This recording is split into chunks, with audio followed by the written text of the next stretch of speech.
GM's Corvette concept pushes C9 into radical new territory.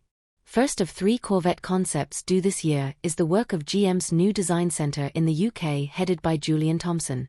GM has unveiled a concept for a future Corvette, the first of 3 concepts due this year.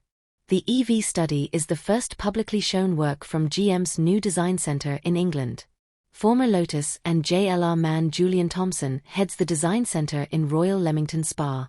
Time flies when you're having fun, which is why the C8, the mid-engined Corvette that reinvented the Corvette, turns 6 this year, and GM is already busy with its replacement.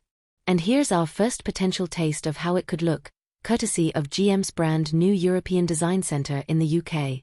This very hypercar-looking Corvette design study isn't one of those concepts that's essentially the production car but with a slightly sexier set of lights.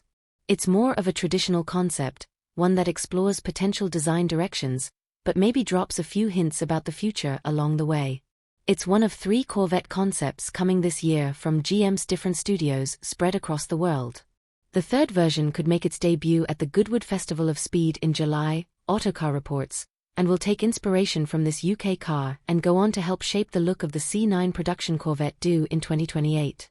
The images show a Corvette that seems to be a fanboy of hypercars like the Aston Martin Valkyrie, which was designed 11 miles/18 kilometers away, while also paying homage to the Vette's past. So while the dramatic cutaway section in the nose, huge intakes on either side, and another set of intakes ahead of each rear wheel, means the lower half of the concept taps into the latest aero know-how, the upper portion feels much calmer, more Corvette in comparison. The peaked fenders nod to the lines of the 1965 Mako Shark Corvette concept, which previewed the 1968 C3 production car. You'll also find those fenders on the current C8.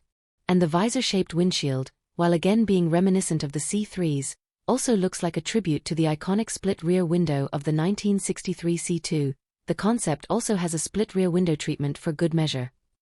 Pushing the lower aero so hard means there's no need for a clumsy big spoiler on the rear deck, and although the images don't show us the full interior from every angle, we can see that gull-wing doors provide access to a cabin in which drivers grasp a lozenge-shaped steering wheel, just like in Aston's Valkyrie.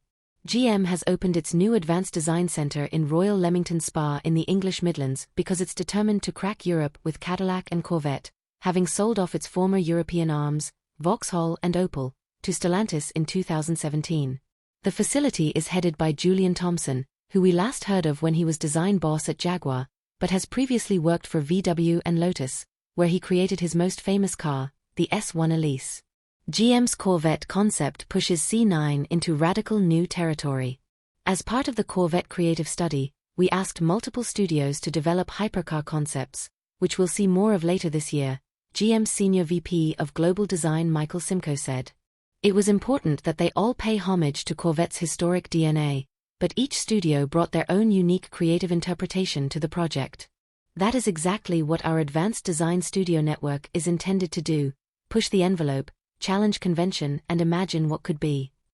What do you think of this Corvette concept?